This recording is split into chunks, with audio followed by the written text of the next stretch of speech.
Mizuho ran through the quiet mooring, but her heart was anything but. Ever since the pain of her last relationship, a misunderstanding that left deep scars running had become her way of staying ahead of her. Thought of silencing the ache. This wasn't exercise, it was escape. Her long hair catching the breeze like a ribbon of gold.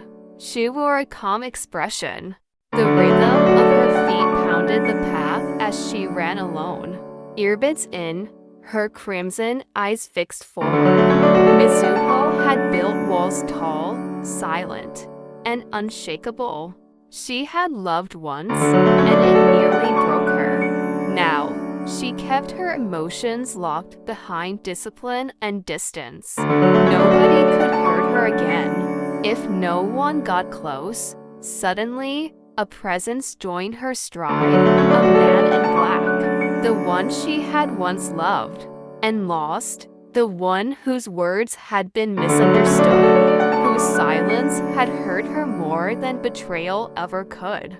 She didn't stop running, but her heart faltered. He wasn't supposed to be here. He was supposed to be part of her past. His voice wasn't demanding, it was pleading. She looked at him. Eyes narrowed, heart caught in a storm. The memories were still fresh, the wound still tender. But for the first time, she heard something different in his voice.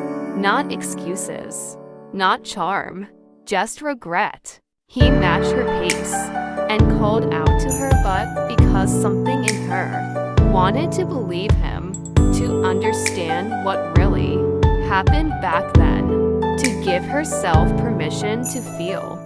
Even just a little. He stood before her, vulnerable. And for the first time, so did she. She stopped.